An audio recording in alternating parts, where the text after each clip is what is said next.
Hello, Michael L. Dublin Sr., once again coming to you, encouraging you to learn to live now.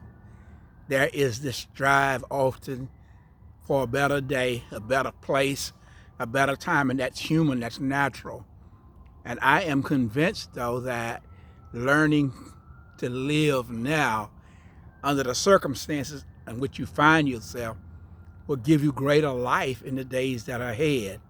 It requires then an examination of the things that are important to you in your life at this point. I've already shared a couple of things with you, and today I want to share something else.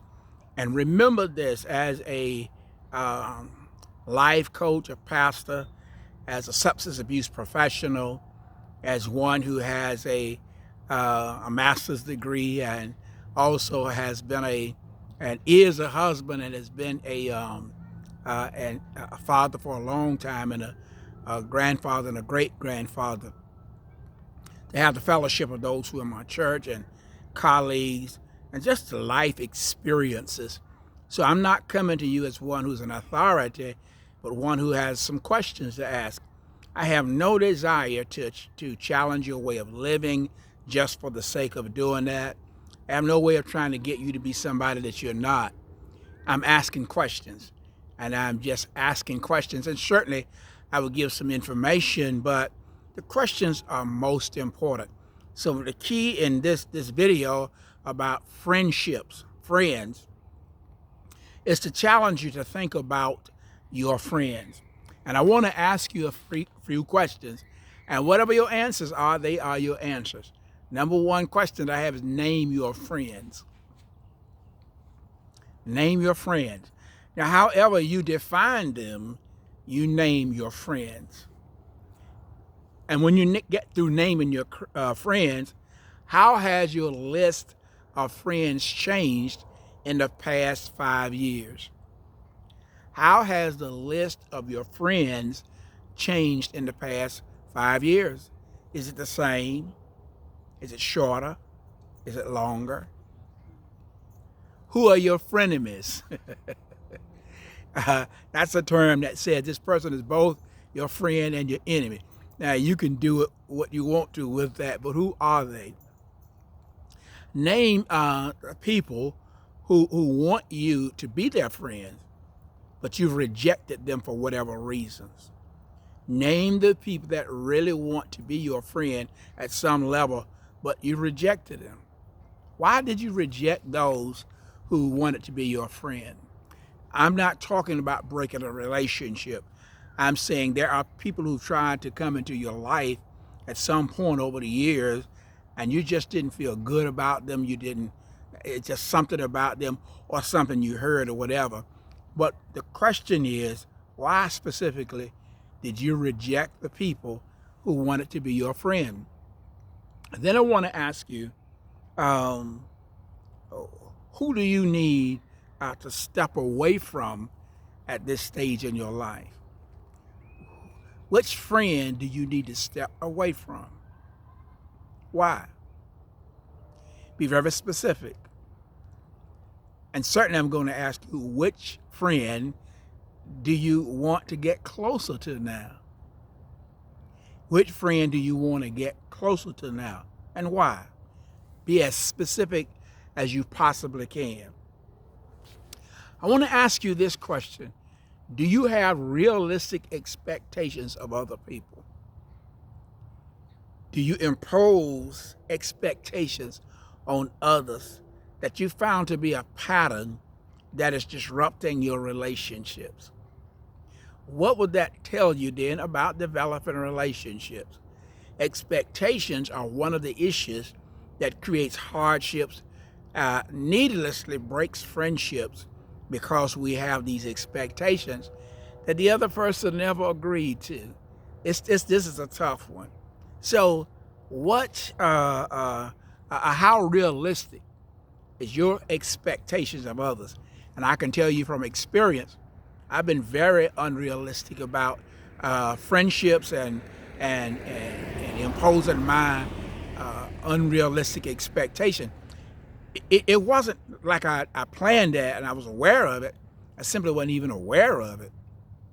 So the key to that I missed in the introduction is that we have the capacity to become aware of what we are now not aware of. One of the greatest problems that we actually have is being unaware of who we are, unaware of the things we do and why we do those things. What has happened though is that over a period of time we've developed a mindset. It becomes a fixed mindset that does not change, does not answer these questions, doesn't ask these questions. It's okay with where it is. And then there's a growth mindset who will answer these questions as truthfully as possible. So I missed that in the introduction, but that is critical to what we're doing, helping you to discover if you have a mindset, a way of thinking that has been shut down, so that when you deal with your friends, are you looking to learn from them, from their experiences, the things you disagree with, the things you never had cross your mind? Is it a journey? And is there a journey that if it has to end, it won't be on the basis of you didn't meet my expectations? Expectations then. Is your mindset a mindset of growth? And are you aware of the way that your expectations have impacted your relationships? Do you trust others? Go back to the time that you can remember when you were young. And I don't want to try to go into some type of therapeutic situation where it's creating a problem for you, but go to where you can go that's safe for you. And what I'm asking you to do then in that safe space is, what did you learn early on in life about family, about other friends? What did you develop those expectations that you have? Who were the friends that left you crying and you never have forgiven them, or you haven't grown past them? And who are those friends that you have been in a relationship with since you were a child? Sometimes when I look on Facebook, I hear people or read that this is their ride or die. This is the person that they have known since they were in elementary school, and they grew up together and they've stayed together. Oh, that is so amazing. Now, all of my childhood friends in Central Florida, and that's where I grew up. So I still have relationships, and I count them as friends, although we've not gone through the heartaches and the differences, because I've not lived there since I was in high school. But I still have friends that I consider friends, even though it's long distance and time in between. I do not know if we could have developed a relationship if I had stayed there, because then I would have had to go through the conflicts that comes from being around other people. So at the end of the day, this question still begins to be the same. Do you trust others? Are you aware of the level of trust that you have with other people, particularly your friends, the people you call friends? And can they trust you? These questions are so important. Listen, to be a friend, you don't have to believe everything the other person says, but you have to have a strong enough connection and a strong enough foundation of integrity and trust that you can actually be friends. But no one is going to tell you everything about their lives. They shouldn't. Neither are you going to tell them everything about your life. You shouldn't. But there is a level of sharing, of understanding, of growth. There's so much that we value that we want to ensure that we have friends. I have a friend that I met in church years ago, and we maintain our friendship.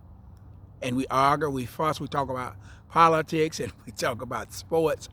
But at the end of the day, we have much, much more in common. We drive. He drives from Richmond to Roanoke Rapids. I drive from Raleigh to Roanoke Rapids. In fact, we met yesterday for dinner, and I had a 2-hour dinner, and it was just great. And our average is once a month. So we have done this for years now to make sure that we stay in touch. Even when we weren't staying in touch like that, we talked, we emailed, We've never had a time when we were not in touch with each other. So I have to trust him. I don't agree with everything he says. I don't need to know all the details of his life. All I know is what he has presented to me over the years, that I can trust him, and likewise for me and him trusting me. Um, have you ever had a friend that smothered you? You can't get away from them. They want to go to every place you want to go through. To they want to do everything you want to do. And are you like that? Do you have people who, if they could tell you honestly, you smother them, who would they be? Anytime you have a relationship and the other person is breathing out and you breathing in and vice versa, then that's an unwholesome relationship. That's a kind of a, what I think the term is immersement, immersed in it, enmeshment. It's a psychological term that talks about two people being so connected that it's unhealthy for both people. So do you have the kind of friendships where you tend to be smothered by a person and vice versa? Remember, the more honesty you bring to the question, the more you will become aware of who you are, the patterns that you've had over your life, and the mindset that you currently have now about friends, about friendship. You never get to the point where you don't need to explore those things because it hinders living. Um, what are you thinking now? Even while we are going through these questions, what are you thinking? What do you actually feel? Not ask you what your thoughts are, but what do you feel? And that's important, because if it's compelling and it feels uncomfortable, that's okay. If there's some anger, that's okay. But if indifference, then I'm hoping that that indifference will speak very loudly to you. And I hope that you have not given up on friendships, but you're learning more and more and more how to foster resilient relationships, relationships that are encouraging and strengthening you, because no one can live in and of themselves and by themselves. You will become incredibly unhealthy, thinking that you don't need anybody. That is simply not so. Now, there are people who function alone, but they're not lonely. That too is another thing. I spend a lot of time alone, but I've learned not to be lonely, because it's not just what I do, it's what I think, it's the music and other things that I use, and the learning process. So it gives me a chance to look at, think through every relationship that I have. Sometimes I go back way in the past and reminisce, but I've gotten at this point with a mindset and with both an awareness and an unawareness. But I'm here, and I'm looking forward to the years ahead with whoever's going to be my friend. Do you ever need to apologize to your friends? Are there people who are your friends that you just won't come to them outside of a conversation that they've had with you? I'm talking about calling them, texting them, contacting them on your own, because you want to share with them that the things that you may have done, may not have done, it may be just a birthday or something that you came off wrong, or just anything, and you just had too much pride to apologize. Is the friendship worth it? What kind of friend that's not going to apologize? That's probably not the kind of friend you want to have. So do all you can that while you're examining those particular friendships. You have a lifetime. The average lifetime is somewhere in the neighborhood of about 78 years. Now with COVID, it's been shortened, so it may be less than that, but in a lifetime, you're going to meet thousands of people. But the data shows that if you end up at the end of your life with 6 friends, I mean real friends, these are people that you've gone through arguments, you've aged, you've gone through politics, religion, you've gone through all of this stuff, and you still value each other enough to call each other friends. You will encounter thousands of people. Think about this. How many people do you encounter on a daily basis? How many people specifically in your religious body, your sorority, your fraternity? How many people of the thousands of people that you've met and had some conversation with, how many of those people that you've called friend in the past are actually your friend today? You have contact with them. They know about your health and well-being in general and vice versa. And you're anxious to share that with them because of the relationship that you actually have. It is never, ever good to try to deal with life by yourself. Life is tricky, it's difficult, it's hard, it's actually impossible. But the possibilities come out of having somebody to carry your load, somebody who likes eating some of the same things that you eat, and somebody who likes the same colors that you do, and somebody who can argue with you about your football team and that rivalry that comes with that. And when it's all over, you can laugh and joke. And when you get angry with each other, you're just not happy. You're not satisfied. You can't say that's just how I am. I just shut down or I just walk away. Yeah, you can do that, but true friendship doesn't allow that to remain. At some point, you have to swallow your pride and you have to recognize who that person has been, who they are, and who you want them to be in the future. So don't give up because of a false sense of pride, being unaware of who you are and having this mindset that you know you have it and you just hold on to it and say, that's just how I am. Just how you am is not life changing. What you are becoming, who you are becoming, is ahead of you. But it requires you to ask the question, what type of friend am I? Who are my friends? And how am I going to go through the rest of my life addressing my friends? Now, there are types of friends who are casual. There are friends who you just know them from a distance, and you know things that are about them. So, however, your categories are friendship. When you in your church or religious group, there's some people you see every Sunday or whenever you assemble, whenever your fraternity, sorority meets, and you really look forward to seeing them, but you have no communication in between.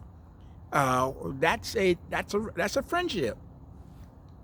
But there are so many different ways, and there are times people have been disconnected, and they reconnect after years and build a true friendship, and it works out well. Other times you reconnect with somebody, but they have changed. They've grown so far apart from you that you really cannot maintain what you thought was a friendship, but you can keep a relationship in where you kind of both agree that the relationship you used to have has now gone, but you're different people, and you kind of walk your way without closing the door behind you and without changing the locks on your heart. Whatever you become aware of, if you ask these questions, and I want to caution you, if you've recently gone through a heartbreak with a friend, your answers will be skewed. These are general questions about your lifetime leading up to now. Anytime you have trauma and there's a breakup, that's going to skew everything. That is not what I'm asking you. I'm asking you that while you are going through your journey in life, who are your friends? How aware are you of how you've treated your friends, who you've called friends, who you've been indifferent with, who you've gone to the last, who you would give the shirt off your back? All of those kind of things. Who really are your friends, and how many will you end up with at the end of your life? Have your friends been many because you were seeking friendship, or have been very few because you closed your mind? I want to know who my friends are as much as possible. And I have friends, and I have people I count on. And I've lost some friends. And some people that I haven't lost their friendship, we're just adjusting to reality and not those phony expectations that you have that were well intended, but they were based on fantasy. They were not based on my history, the other people's history. We will still long for something and create things that are not there. But you can utilize the relationship. You can become a part of something that is so very, very powerful. Listen, learn to live now. Who are your friends? Who are you a friend to? How aware are you of your friends and friendships?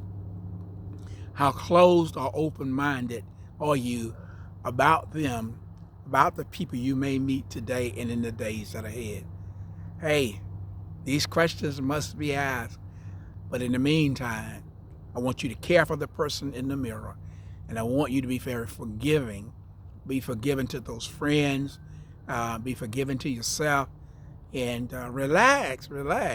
Eat, pray, forgive, dance, and do all that you can to live and be very intentional about it. Michael L. Dublin Sr. signing off of this session on learning to live now, friends and friendship.